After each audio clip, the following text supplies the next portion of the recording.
Ce mardi 6 juin, les aventuriers de Koh Lanta, le feu sacré se sont affrontés sur la mythique épreuve de l'orientation.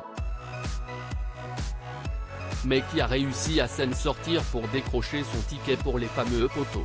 Dans Koh Lanta, rien n'est jamais acquis, et les aventuriers l'apprennent souvent à leurs dépens. Après l'élimination choc de Quentin, qui a fait les frais de la stratégie incroyable de Julie et Tania, il n'était plus que 4 à pouvoir prétendre au titre d'aventurier ultime. Qui de Tania, Frédéric, Nicolas et Julie repartira avec les 100 000 € promis aux vainqueurs?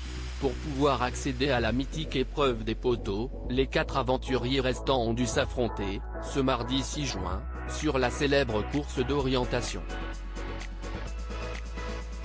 Un véritable défi pour les rescapés de cette saison, qui accumulent une fatigue extrême depuis plusieurs semaines.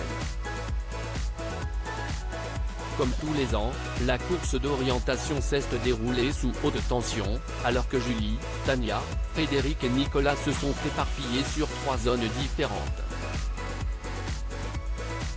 Ne parvenant pas à trouver la zone du bois centenaire, qu'elle avait choisie et où se trouvait Julie, Tania a rejoint celle de l'arbre à liane, où se trouvait Nicolas.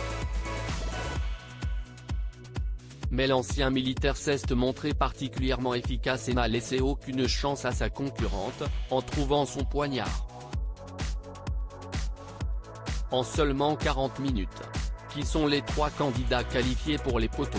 Premier qualifié de cette saison pour les poteaux, Nicolas a été rejoint quelques heures plus tard par Tania, qui a su devancer Julie en trouvant le poignard avant elle, alors que les 2 dernières femmes de l'aventure étaient au coude à coude sur leur zone. En larmes, la jeune diététicienne, véritable phénix de la saison avec 2 éliminations à son actif, a expliqué avoir pensé à sa famille tout au long de l'épreuve. J'espère qu'ils seront fiers de moi, a déclaré celle qui a trouvé son poignard en 4h40. Il aura fallu 5h20 à Frédéric pour trouver le tout dernier poignard, lui qui a avoué être complètement épuisé à l'issue de l'épreuve. Denis Brognard a révélé à Frédéric qu'il avait mis 2 heures pour trouver l'éboulis de pierre, puis 2h46 pour trouver sa balise, et une trentaine de minutes pour mettre la main sur son poignard. Julie est donc éliminée, et les 3 qualifiés pour les poteaux sont Nicolas, Tania et Frédéric. À la semaine prochaine pour découvrir le nom du grand gagnant de Koh Lanta.